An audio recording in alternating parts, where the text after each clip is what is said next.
Hello, everybody. So, welcome to Kingdom Hearts 0.2 Birth by Sleep, a Fragmentary Passage. I know this is a long name.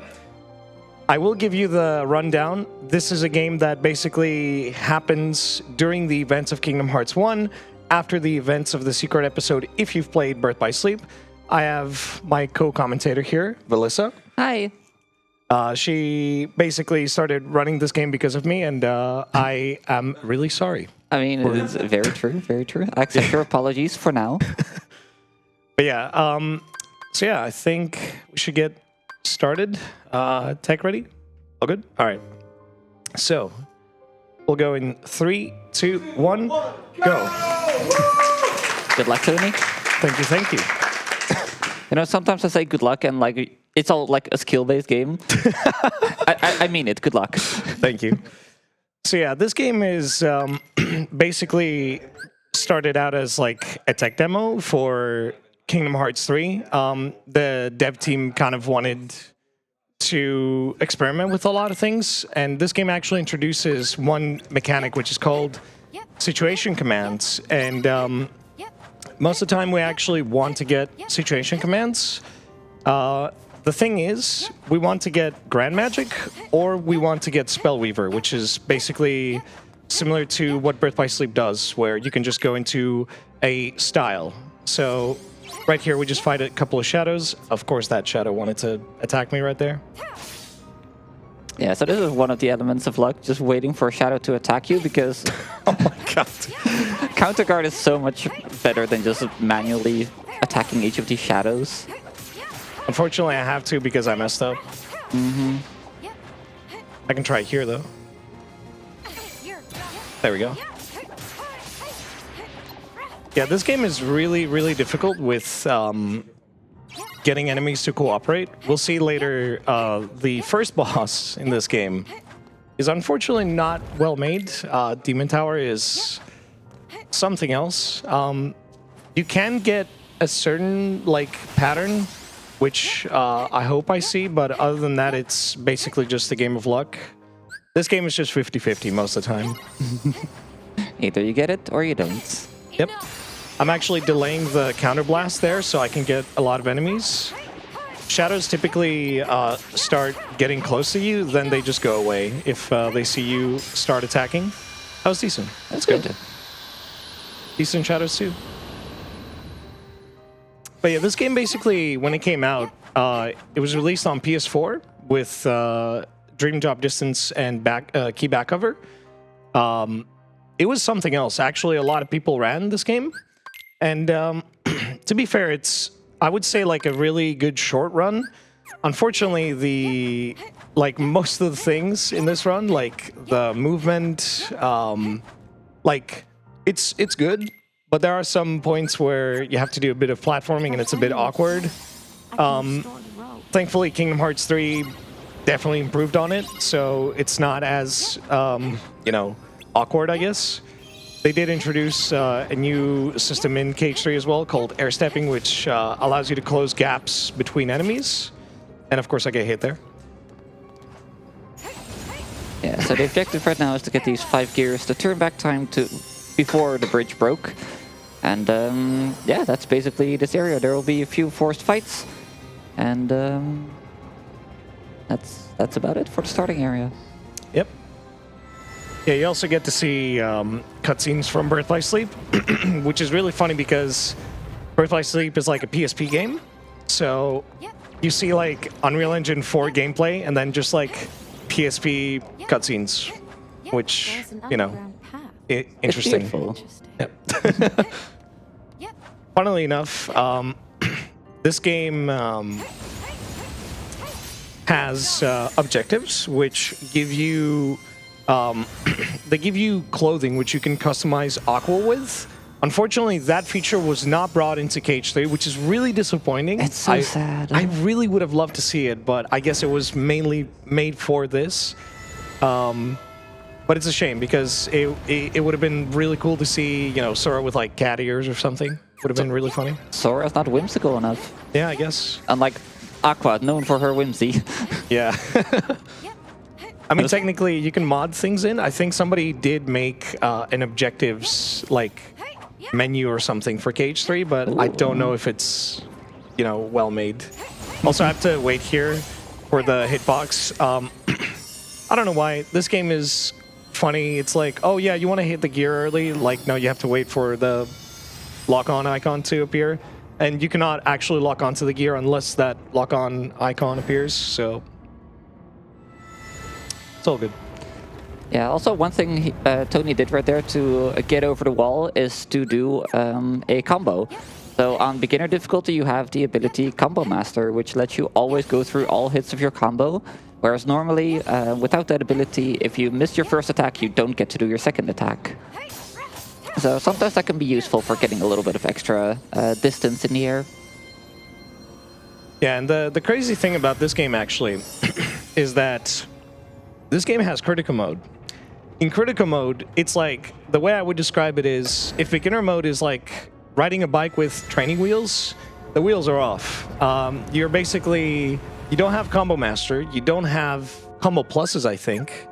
And for the most part, a lot of the fights can actually kill you really, really easily. So, yeah, it's kind of a nightmare, anyone would say. I don't know how people run critical mode, especially with the final boss being a little bit on the janky side.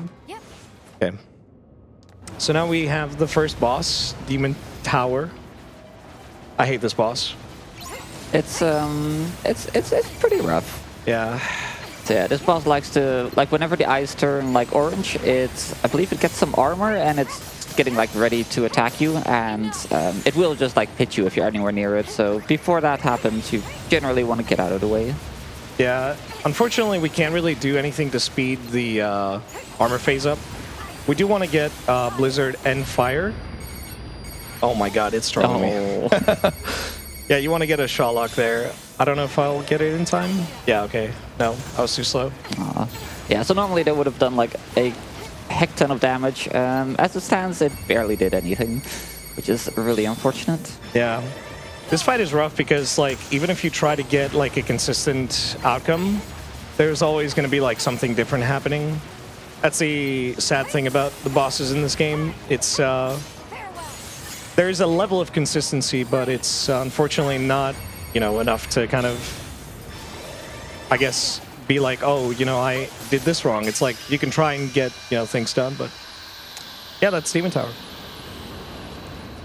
Pretty good luck on the situation commands there, getting both Faraja and Blizaja. Yeah, unfortunately, this game, for some reason, I don't know why, it's just, whenever you want to get Grand Magic, there will be times where you'll literally just cast spells, do one hit, and it will give you Spell Weaver, which I don't know why, it's so bizarre. Yeah, so the command you get is influenced by whatever you use to fill up those arrows that appear above the command bar. So if you use a lot of thunders, you'll generally get a Thundaja, and yeah. But sometimes it just doesn't really want to work. Yeah, it's unfortunate. In Cage 3, I think it's a little bit better. Like, they've at least made it a lot more consistent compared to 0.2. But yeah, 0.2 is basically like, unfortunately, you know, not as consistent, I'd say. But, you know, it sort of works half the time. It's still a cool, cool mechanic, and I'm glad they learned from it and improved upon it. Yeah. Also, we're just going to be gliding across, so host, do your thing. Yes, thank you. We have a €3 donation by Captain. Good luck, buddy. Hope Demon Tide doesn't mess you up too bad. You got this. I hope so. Also, can you explain why magic removes clothes again? Okay. I mean, I wish I could explain this, but do I want to show the scene?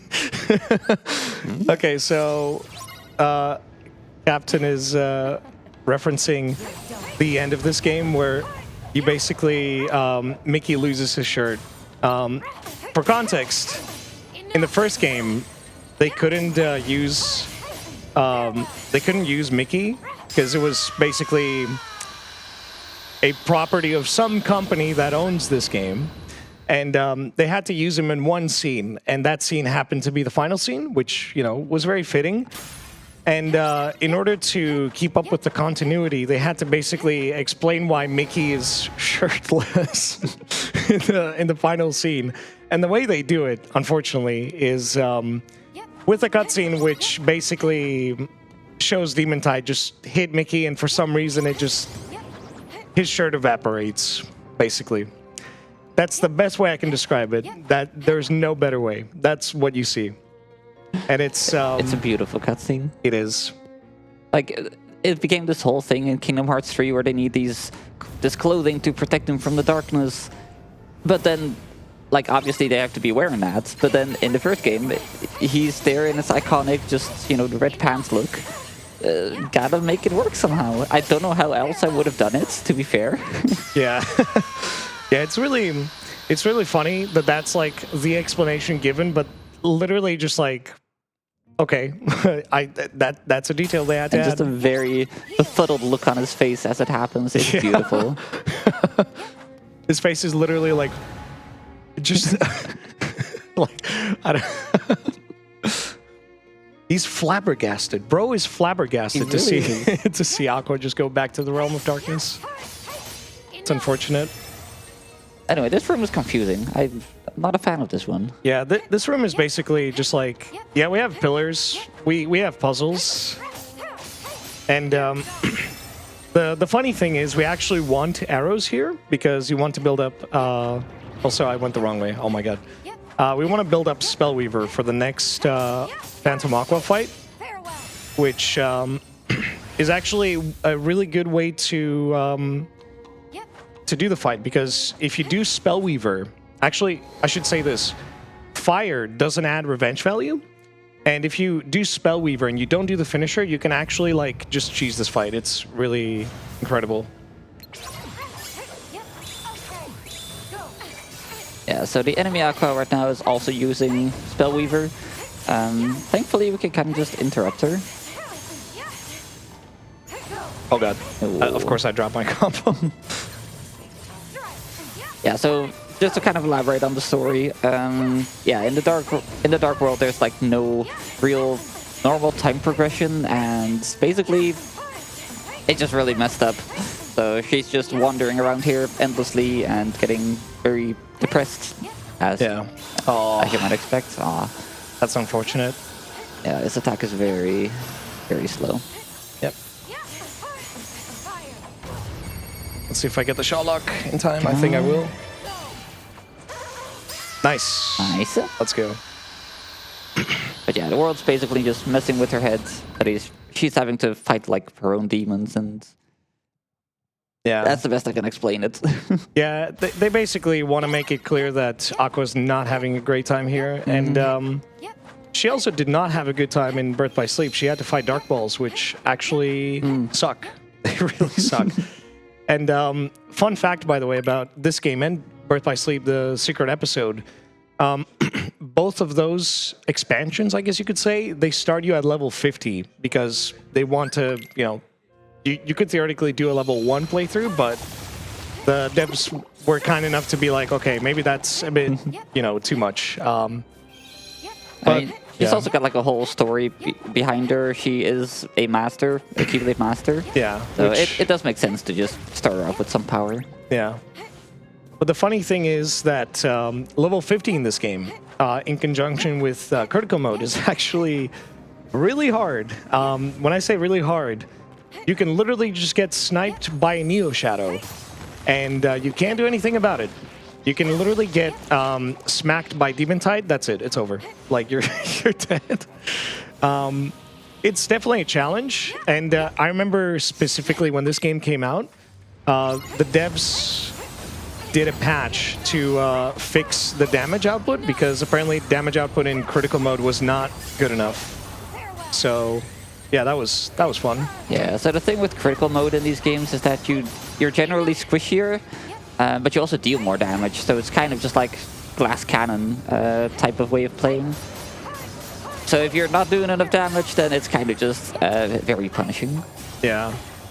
It's also, a lot of the time in this game at least, you have to deal with the fact that the game basically, anytime you get hit, Aqua has to kind of readjust.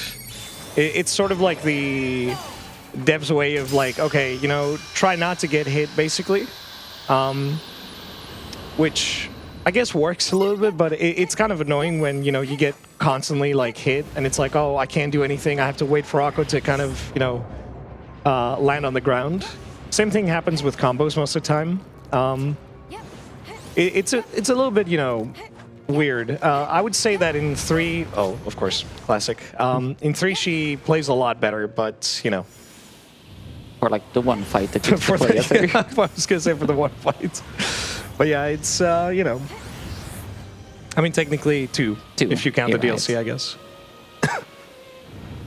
Yeah, this part is really cool looking. We have to do a swing here, otherwise we get hit. You can also, I think, air slide it, but swing is technically better, so. Yeah, but remember Darkseid? Like the first big guy that you fight in Kingdom Hearts 1? Crazy, right? He's back. He's back. Okay. Oh god. He's not just a guy, he's multiple guys. I know, right? I've lost count how many like Darkseid fights there are in the series. Probably like, I don't know. Entirely maybe, too many. Maybe 100? I mean, do we count the mobile games at that point? Like, I mean, I guess we should, yeah. Yeah. I mean, technically, there's one mobile game. There we go. But yeah, right now we're basically going to Darkseid 2, which is it's a cool looking fight, but my goodness, doing that fight is oh boy. I like, at least it's not scary in beginner mode, but like in crit, it's oh my god, it's omega scary. You'll see in a bit why. Also, Aqua actually imagines she sees her friends a lot of the time because you know, as hallucinations caused by the dark place. So yeah, that's why you see Terra and Ven. They're not really there. They're just hallucinations. Yeah. Try not to get hit by the spike balls. Thanks. We'll try. You can do it. Yeah, we have to mash dodge roll and time it correctly. Otherwise, we don't get iframes. Also, hey, remember this theme? It played in KH1. That's crazy, isn't it? It's almost like this game is the predecessor or something. Good song. Yeah. Dive to the Heart has the best tracks. We'll confirm. Just use it now. I have a bit of time for messages, so take it away. All right, huge. Yeah, just a friendly reminder. We do have a nice little donation incentive by tonykordatos, and if it gets met, I believe you will do a secret boss rush at the end of your run. Yep, that's right. But yeah, if you're feeling very enthusiastic, please feel free. But yeah, just a shout out. And also, we are raising money for Mind, and which is a nationwide organization committed to prevent mental health issues. Mind strives to provide support to individuals and families facing mental health challenges, and all of your donations will go to Mind. Yeah, so that's for me. Thank you, thank you. Sounds like Akko could use a little bit of Mind, you know? Honestly, yeah. Yeah, basically, Darkseid 2 is an easy fight. If you get DM skip, it's a really fast fight. Unfortunately, you know, there's been many times where I basically got really close to getting a DM. DM stands for Desperation Move, for those that don't know, and basically, it's a way of saying that the boss cannot be hurt, and you basically have to dodge their moves, and it's basically a consistent thing across the series. A boss just gets desperate, so they just pull out a move that you can't really do anything about. Yeah, so generally when they have low HP, but not exclusively. Some bosses can just pull it out of nowhere. Yeah. Also, we use Wayfinder here to get a bit of damage. Also, yeah, Mickey's in the party, by the way. He shows up at the Realm of Darkness, which is funny. How does he do it? He just appears there, you know? Kind of just stumbled into it. Yeah. He's like, I'm here. I mean, oh boy.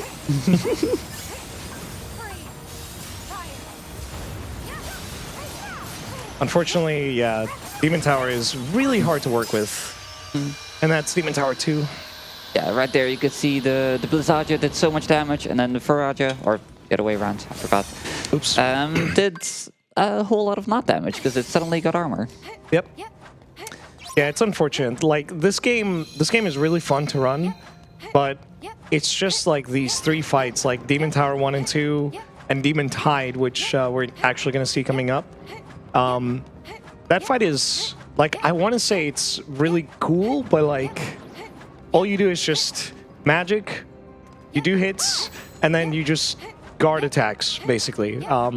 Very basic stuff. I would say Phantom Aqua is the most, I guess you could say, like, technical fight, because even Zodiac Phantom Aqua, the secret boss, which is very technical with their attacks, and you have to kind of learn how to... like, it's not just like, oh yeah, I can choose this fight. It's you have to kind of sit down and learn patterns. Also, I can see we have a donation, so go for it. Yes, we do. We have a €5 donation by Kobalski. I believe you have piqued their interest. It's saying, secret boss rush? Question mark. Yeah, it's a secret boss rush because you have to get the Zodiac signs, and it's technically like a secret unless you know about it, you know. That is generally how secrets work. Yeah. All right, so Demon Tide has this really annoying attack, which it's great.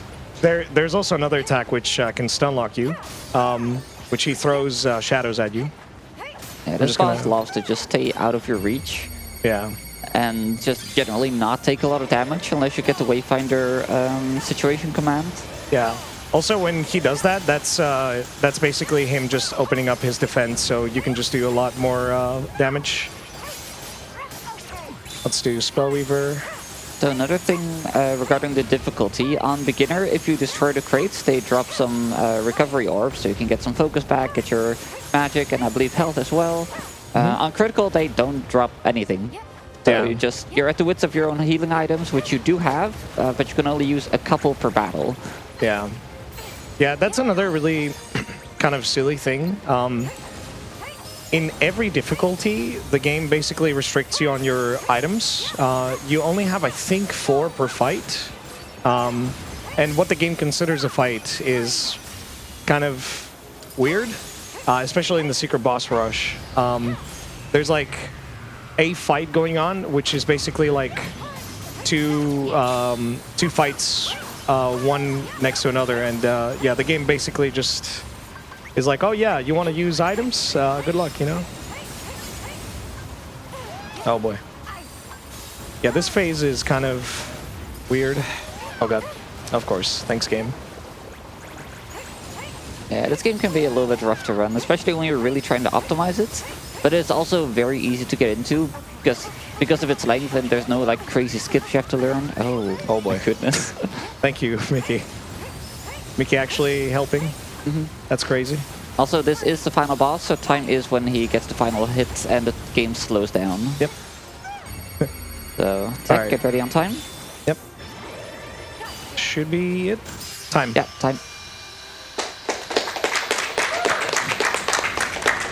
So yeah, that is Cage 0.2. Breath by Sleep, a fragmentary passage. God, this title sucks. But yeah. Here's the elusive cutscene. I guess I could show the cutscene here a little bit. This is basically where Mickey gets the Kingdom Key D Keyblade, which is regarded as the best among a lot of people. And the reason it's called that is actually because it's found in the Realm of Darkness. So that's why, you know, it makes sense. Is that the one? Yup, the door to Kingdom Hearts. Also, slight spoilers for anyone that hasn't It's played not Kingdom Hearts, you Cage know. 1. Not I guess. Exactly. But at this point, you had smaller, like, what, like a still the decade heart of to get many into it, so, worlds. you know. It's also just the entire game is kind of a spoiler. Yeah, it is. At the very least for Birth by Sleep. It's funny because in the Steam announcement trailer, they actually spoiled, they did show like spoiler stuff for Cage 3 as well, and I was like, no, don't do it. Close this door. Yeah, so funny thing in this game, at the end they show like basically the intro cutscenes for KH3. Yeah. And they call it Kingdom Hearts 2.9 because they love their funny names. Yeah. Nomura was cheeky and he's like, well, it's not 3 yet. So, yeah. But yeah, here's the reason why Mickey loses her shirt, so enjoy. Lovely, lovely thing.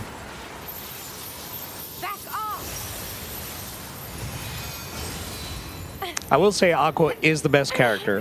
Like, if you think Absolutely. otherwise, I'm sorry to say you're wrong. You're allowed to be wrong, though. It's fine. No way! And that's why he doesn't have a shirt. Also, look at this face. I love the series, man. It's so good. Right? Bro is flabbergasted. Anyway. Okay, but yeah, there's the scene that all happens there. Also, hopefully we do not get hit. Okay, there we go. I was going to say, hopefully we don't get hit by a song. This is 2.9 there. This is the scene that is basically setting up Cage 3. But yeah, that's going to be it for me. Is the incentive met? Unfortunately, no. Okay, all right. In that case, quick shout-outs. First of all, Valyssa, for actually showing up. My goodness, like you're a champ. Thank you so much. Thank you for having me. Much appreciated. If you want to run this game or any other Kingdom Hearts game, consider joining the Cage Speedrunning Discord. There's a lot of really lovely people, basically just cooking up things. We had a speedrunning bounty last year, last BSG, for Kingdom Hearts 2, which was really fun. And it was the PS2 version, so not, 2.5 HD or whatever. It was actually really interesting. And that's going to be it for me. Thank you so much, and I hope you enjoyed the rest of the marathon. Yo. Hey, awesome. Thank you for the Kingdom Hearts run. Please keep sticking around because we have an interview for the Classic Sonic Trilogy coming up. And after that, we'll have Gran Turismo 2 by Flying Dutchie 91. All right, let's continue. Bye.